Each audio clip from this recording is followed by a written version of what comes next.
अस्सलाम वालेकुम, नमस्ते, सत श्री अकाल एंड जय श्री राम। कैसे हैं आप लोग? आई होप आप लोग ठीक होंगे और मैं भी बिल्कुल ठीक हूँ, एकदम बढ़िया। आज हम लोग रिएक्शन देने वाले हैं लाइफ एंड पोइट्री ऑफ अटल वाजपेयी बिहारी जी की। एंड अटल बिहारी वाजपेयी, सॉरी मेरा नाम थोड़ा उल्टा पुल्टा ले लिया, लेकिन मैंने करेक्ट भी कर लिया है, सो बुरा मत मानिएगा। सो ये वीडियो है मनोज मुंतशिर जी की, जो कि इस पर हम रिएक्शन देने वाले हैं। ओरिजिनल वीडियो का लिंक आपको डिस्क्रिप्शन में मिल जाएगा। ओरिजिनल देखना चाहते हैं तो वो भी देख लीजिएगा। तो आज हम वीडियो स्टार्ट करते हैं, देखते हैं इस वीडियो को। अच्छी लगे तो लाइक कर दीजिएगा एंड सब्सक्राइब करना बिल्कुल मत भूलिएगा। सो चलते हैं वीडियो की तरफ। Here we go.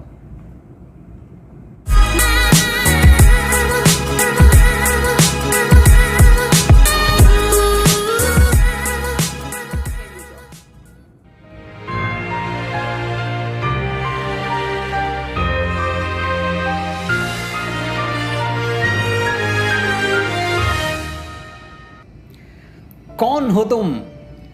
हाथों में जुगनू लेकर मशालों से होड़ लगाते हो, जिद्दी इतने कि हवाओं के साथ दौड़ लगाते हो। पता नहीं क्यों तुम्हें यकीन है कि एक दिन सूरज बर्फ बनकर पिघलेगा। रेत पर पांव घिसते हो और कहते हो पानी यहीं से निकलेगा। स्याह रातों से कहते हो तुझे ढलना होगा, सर फिरे वक्त से कहते हो तुझे बदलना होगा। मायूसियों से उम्मीद मांगते हो, सन्नाटों से संगीत मांगते हो, जिंदगी से इश्क करते हो, जिनके लिए जीते हो उन्हीं के लिए मरते हो। कौन हो तुम? आखिर कौन हो तुम? माननीय पंडित अटल बिहारी वाजपेयी के संदर्भ में इस कौन का जवाब कई तरीकों से दिया जाता है। कोई कहता है कि वो सूरज हैं। मैं इस वीडियो में भी अटल जी के बारे में भूतकाल में बात नहीं करूंगा। अटल जी थे नहीं, अटल जी हैं, क्योंकि युग पुरुष कभी अतीत नहीं बनते, वो हमेशा वर्तमान रहते हैं हमारे बीच। मैं आपसे ये कह रहा था कि लोग अटल जी के बारे में कहते हैं कि वो एक सूरज हैं, तो मैं कहता हूं अटल जी सूरज बिल्कुल नहीं है, मिट्टी का दिया है जो सूरज बुझ जाने के बाद भी जलता रहता है और गरीब की झोपड़ी में उजाले बिखेरता रहता है। लोग कहते हैं वो समुद्र हैं, मैं ये भी नहीं मानता। पूरे समुद्र का पानी मिलके एक मामूली सी प्यास नहीं बुझा सकता। अटल जी समुद्र नहीं हैं, मेरी नज़र में वो मीठे पानी का एक छोटा सा तालाब है जहां शेर भी पानी पीने आता है, लेकिन सर झुका के। नमस्कार दोस्तों, मैं हूं मनोज मुंतशिर। मैं बार बार अटल जी पर एपिसोड्स क्यों बनाता हूं?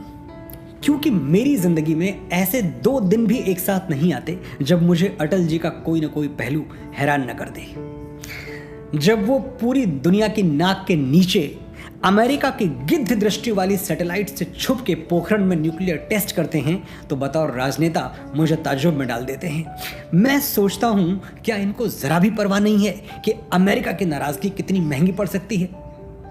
जब वो दिल्ली से लाहौर के लिए बस यात्रा शुरू करते हैं तो मैं हैरत में पड़ जाता हूं कि दोस्ती का हाथ बढ़ाने के लिए वो सामने वाले का इंतजार ही नहीं करते, खुद गर्मजोशी से आगे आते हैं, पिछली सभी कड़वाहटें भुलाकर। जब सेक्युलरिज्म, या फिर यूं कह लें कि सेक्युलरिज्म का धोखा पूरे भारत की आंखों पर पट्टी बांध चुका होता है, उस वक्त रग रग हिंदू मेरा परिचय जैसी कविता लिखते हैं और दहाड़ कर मंचों पर पढ़ते हैं तो मुझे उनकी निडरता हैरत में डाल देती है। मैं ये कालजयी कविता एक एपिसोड में पूरी पढ़ चुका हूं, एक झलक फिर से देख लीजिए। मैं वीर पुत्र मेरी जननी के जगती में जौहर अपार, अकबर के पुत्रों से पूछो क्या याद उन्हें मीना बाजार, क्या याद उन्हें चित्तौड़ दुर्ग में जलने वाली आग प्रखर, जब हाय सहस्त्रों माताएं तिल तिल जलकर हो गईं अमर। वो बुझने वाली आग नहीं, रग रग में उसे समाये हूँ, यदि कभी अचानक फूट पड़े विप्लव लेकर तो क्या विस्मय। हिंदू तनमन हिंदू जीवन, रग रग हिंदू मेरा परिचय। अपने इतिहास पर, अपने पूर्वजों पर गर्व महसूस करना चाहते हैं तो ये कविता पूरी सुन लीजिए, लिंक नीचे डिस्क्रिप्शन में दे रहा हूं। मैं आपको ये बता रहा था कि कैसे अटल बिहारी वाजपेयी जी बार बार मुझे हैरान करते रहे। जब वो एक वोट से अपनी सरकार गिर जाने देते हैं, ये कहकर कि पार्टी तोड़कर अनुचित गठबंधन करके अगर सत्ता हाथ में आती है तो मैं ऐसी सत्ता को चिमटे से छूना भी पसंद नहीं करूंगा। तो मुझे उनका आदर्शवाद आश्चर्य में डाल देता है। ऐसे दर्जनों किस्से हैं, लेकिन आज मैं अटल जी के किस्से नहीं, उनकी कविताएं सुनाऊंगा। वो कविताएं जो साहित्य के मापदंड पर 24 कैरेट गोल्ड की तरह चमक रही हैं। ये कविताएं और महत्वपूर्ण तब हो जाती हैं जब ये पता चलता है कि Atal ji actually practised what he preached. वो दुनिया के उन मुट्ठी भर लोगों में होंगे जिनके बोलने में, लिखने में, कहने में कोई अंतर ढूंढना बड़ा मुश्किल है। वो कागज काले करने के लिए नहीं लिखते थे, इसलिए लिखते थे ताकि सनद रहे। आप ये एपिसोड पूरा देखें, मेरी तरह आप भी हैरान हो जाएंगे कि उनकी कलम कितनी निर्भीक और कितनी बेबाक थी। और ये इसलिए था कि उनके अंदर राष्ट्रभक्ति कूट कूट के भरी हुई थी। वो भारतवर्ष को जमीन का टुकड़ा या नक्शे पर खींची लकीर नहीं, एक जीता जागता राष्ट्र पुरुष मानते थे।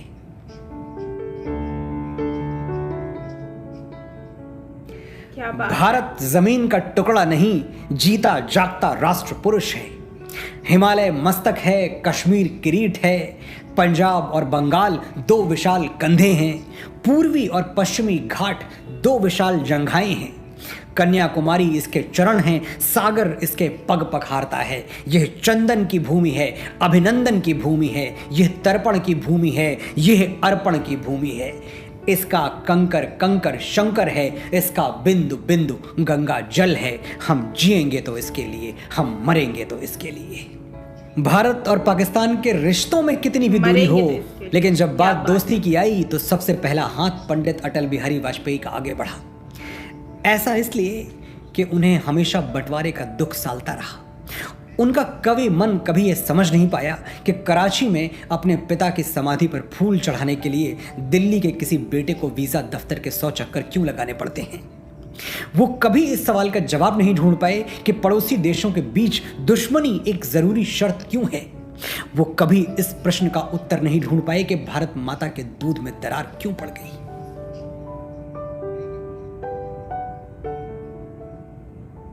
खून क्यों सफेद हो गया, भेद में अभेद खो गया, बंट गए शहीद, गीत कट गए, कलेजे में कटार गड़ गई, दूध में दरार पड़ गई। खेतों में बारूदी गंध, टूट गए नानक के छंद, सतलुज सहम उठी व्यथित सी वितस्ता है, बसंत से बहार झड़ गई, दूध में दरार पड़ गई। अपनी ही छाया से बैर, गले लगने लगे हैं गैर, दूध में दरार पड़ गई। ये गैर कौन है? ब्रिटेन की वो साम्राज्यवादी ताकतें जो भारत को दो टुकड़ों में बांटकर भी ये साबित करना चाहती थी कि वो हमारे मित्र हैं। अटल जी शुरू से जानते थे कि इनसे दोस्ती ठीक नहीं है। उन्हें शायद शेक्सपियर की बात याद थी, it's time to fear when tyrants seem to kiss. अपनी ही छाया से बैर, गले लगने लगे हैं गैर, खुदकुशी का रास्ता, तुम्हें वतन का वास्ता, बात बनाए बिगड़ गई, दूध में दरार पड़ गई। बात बनाए, सिर्फ ऐसा लिखकर अटल जी चुप नहीं बैठ गए। उन्होंने पाकिस्तान से कई बार बात की, उन्हें समझाया कि दो देश जिनका इतिहास एक है, विरासत एक है, जिनकी बोली, भाषा और रहन सहन एक है, उनके बीच में शांति स्थापित क्यों नहीं हो सकती। आज पूरी दुनिया ये मान चुकी है कि पाकिस्तान बातचीत से परे है, उसे शराफत की भाषा समझ में नहीं आती। लेकिन इस मान्यता के पीछे दोस्ती के अथक प्रयासों का एक लंबा इतिहास है। हमने दोस्ती का हाथ बढ़ाने के लिए कभी उनका इंतजार नहीं किया, खुद आगे बढ़े उन्हें बाहों में भरने के लिए। लेकिन दोस्ती के लिए बढ़े हुए हाथों को बुज़दिली से काट फेंकना पाकिस्तान और वहां के झूठे मुजाहिदों का पुराना रिवाज है। आतंकवाद को जिहाद कहने वाले ये अंधे अटल बिहारी की नेकदिली कैसे देख पाते। कारगिल, उरी और पुलवामा गवाह हैं कि इस्लाम का, उसके प्रिंसिपल्स और फंडामेंटल्स का जितना नुकसान पाकिस्तान ने किया है शायद किसी और मुल्क ने नहीं किया। तुम लोग अगर इस्लाम की तहजीब में रहते, सरहद पे कभी खून के दरिया नहीं बहते। वहशत के इस निजाम को कुछ और नाम दो, तुम जैसे सरफिरों को मुजाहिद नहीं कहते। अटल जी की वाणी में मां शारदा का वास था, ऐसा कहा जाता है। लेकिन अटल जी ने अपनी जिह्वा पर सरस्वती का आह्वान करने के लिए घोर तपस्या भी की थी, ये कम ही लोग जानते हैं। अटल जी के शब्दों में, खुद उनके शब्दों में, जब मैं पहली बार भाषण देने के लिए खड़ा हुआ तब मैं बड़नगर में था। मेरे पिताजी हेडमास्टर थे, वार्षिकोत्सव का अवसर था। मैं बिना तैयारी किए स्टेज पर खड़ा हो गया, बीच में लड़खड़ा गया, इसलिए भाषण बंद करना पड़ा। उस वक्त मैं 5वीं कक्षा का विद्यार्थी था, अतः इस बात को किसी ने गंभीरता से नहीं लिया। इसके बाद एक बार ग्वालियर में वाद विवाद प्रतियोगिता में मेरी बड़ी हंसी हुई। मैं रट कर गया था और बीच में भूल गया। लोगों ने शोर मचाना शुरू कर दिया, रट कर आया है, रट कर आया है, रट कर आया है। मुझे बोलना बंद करना पड़ा। तब से मैंने संकल्प लिया कि मैं कभी, जीवन में कभी रट कर नहीं बोलूंगा। और उसके बाद अटल बिहारी वाजपेयी ने कभी कागज देखकर या रटकर नहीं बोला। ये एपिसोड देखने वाले तमाम लोग जिनका आत्मविश्वास कमजोर हो जाता है बड़े बड़े वक्ताओं को सुनकर कि हम तो ऐसा कभी नहीं बोल पाएंगे। मुझे भी बहुत सारे लोग मेल्स लिखते हैं कि हम आप जैसा क्यों नहीं बोल सकते। मैं उनसे कहना चाहता हूं कि आपके लिए अटल जी की कहानी एक उदाहरण है। इतना बड़ा वक्ता, इतना शानदार ओरेटर भी हूट हुआ है। बोलना कोई माँ के पेट से सीख कर नहीं आता, ये एक साधना है। आपने तय कर लिया कि आपको अपनी वाणी से विश्व विजय करना है तो कर लीजिए अटल जी जैसा संकल्प। छोड़ दीजिए कागज देखकर पढ़ना या रट कर बोलना। थोड़े दिन कठिनाई जरूर होगी, फिर अटल बनने के रास्ते खुल जाएंगे। टूटे हुए तारों से वासंती स्वर फूट सही हो पड़ेंगे। जाएगा।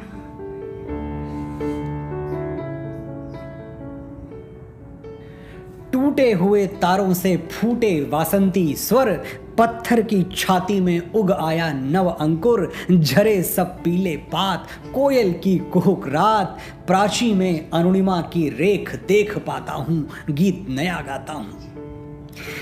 टूटे हुए सपनों की सुने कौन सिसकी, अंतर को चीर व्यथा पलकों पर ठिठकी। हार नहीं मानूंगा, रार नहीं ठानूंगा, काल के कपाल पर लिखता मिटाता हूँ, गीत नया गाता हूँ, गीत नया गाता हूँ।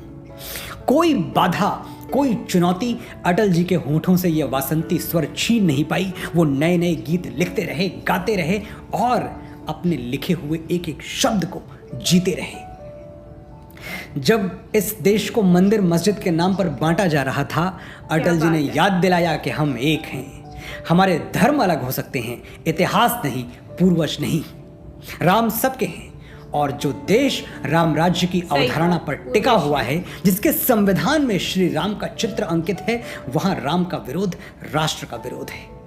आइए अपने गौरवशाली इतिहास को स्वर मिलाकर पढ़ें और मतभेद भुलाकर कदम मिलाकर आगे बढ़ें।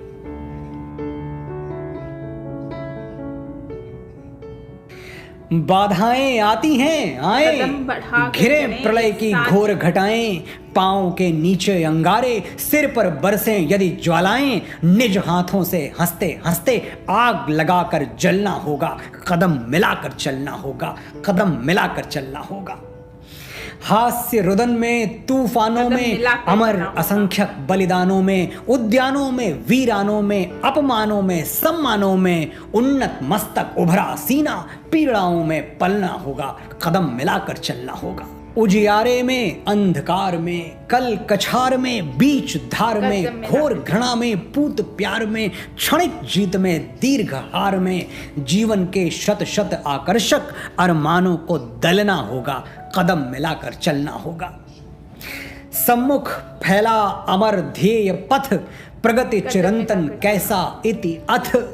सुष्मित हर्षित कैसा श्रम श्लथ, असफल सफल समान मनोरथ। सब कुछ देकर कुछ न मांगते, पावस बनकर ढलना होगा, कदम मिलाकर चलना होगा। कुश कांटों से सज्जित जीवन, प्रखर प्यार से वंचित यौवन, नीरवता से मुखरित मधुवन, पर हित अर्पित अपना तन मन। जीवन को शत शत आहुति में जलना होगा, गलना होगा, कदम मिलाकर चलना होगा।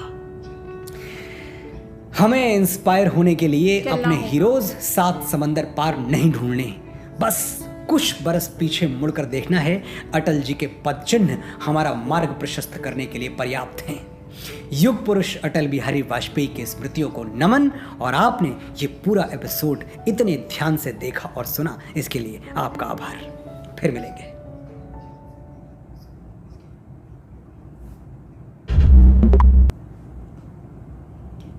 ओके गाइज, ये वीडियो थी जिसमें अटल वाजपेयी सर के बारे में बताया जा रहा था एंड काफ़ी इमोशनल भी था और काफ़ी चीज़ें हमें उनकी पर्सनैलिटी के बारे में जानने को मिली हैं।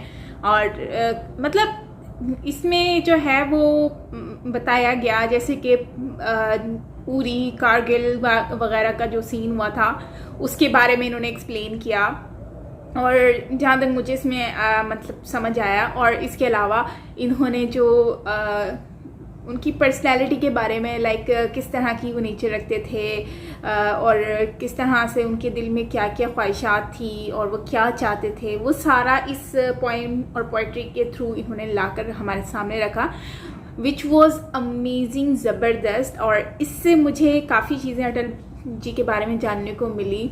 और इससे मैं बेसिकली जो है वो अटल जी जो है वो चाहते थे कि पाकिस्तान भले अलग हो गया लेकिन लोगों के दिलों में अभी भी कुछ ना कुछ ऐसी फीलिंग्स हैं, स्टिल वो लोग चाहते हैं कुछ ना कुछ ऐसा करना, मतलब कि मिल जाए। लेकिन उस टाइम पर उन्होंने बसेस भी चलाई, दोस्ती भी करने की कोशिश की, लेकिन उसके बाद ये जो कारगिल का सीन कर दिया पाकिस्तान की तरफ से, तो ये बहुत ज़्यादा अनफॉर्चुनेट था। और अफसोस होता है कि ऐसे लीडर जो इतनी मेहनत करके इतना कोशिश की उन्होंने, लेकिन हमारे यहाँ से जो है इन लोगों ने उल्टी हरकत कर दी, जो कि बहुत ही अफसोस हुआ।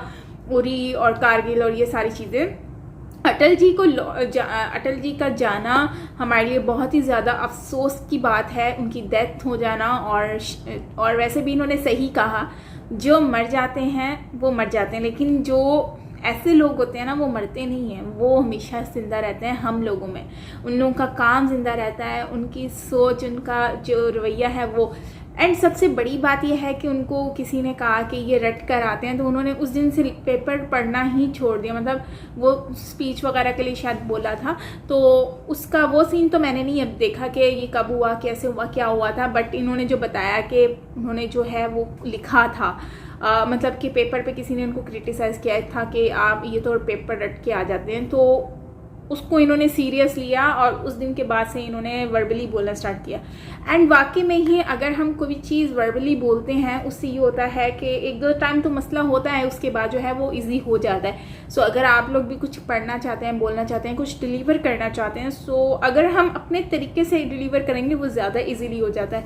रटने का ही होता है कि हमारा दिमाग बस उसी सोच पर लगा रहता है कि हाँ ये होगा भी कि नहीं होगा, हाँ इसके बाद ये वर्ड आएगा, इसके बाद फ्री माइंड नहीं होता। अगर हम अपने वर्ड्स बोलेंगे, जैसे मैं अपने वर्ड्स बोल रही हूँ, मुझे पता है जो मुझे बोलना है वो मेरी ज़ुबान से खुद ही निकलेगा, मुझे सोचने की ज़रूरत नहीं है, क्योंकि ये वर्ड ऐसे होते हैं जो आपके दिल से निकल रहे होते हैं, ठीक है, दिमाग से नहीं दिल से निकल रहे होते हैं। सो ये चीज़ एंड अटल जी ने सबको ही एक करने की कोशिश की। भले हमारा जो है हमारे बीच में बहुत सारे मसले मसाइल होंगे, भले हमारे बीच में लड़ाई हो, लेकिन मज़हब का भी डिफरेंस हो सकता है, लेकिन हमारा जो हिस्ट्री रही है वो सेम रही है, हर चीज़ सेम है। तो फिर इसमें हम क्यों एक दूसरे से इतना हेट, नफ़रतें पैदा करके बैठे हुए हैं? मतलब कि ये ख़त्म होना चाहिए। और मुझे लगता है कि अटल जी की इस ख्वाहिश को हमें पूरा करना चाहिए और आने वाले वक्त में ये ख्वाहिश जो है वो पूरी होनी चाहिए।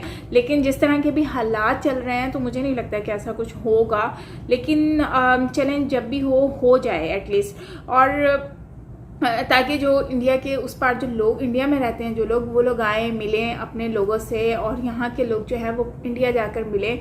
और इस तरह से बाकी ये जो गवर्नमेंट है या फिर यहाँ के लोग हैं, उन लोगों से हम, उनकी वजह से हम उन गरीब लोगों को उनके रिलेटिव से, उनके माँ बाप से क्यों दूर करते हैं?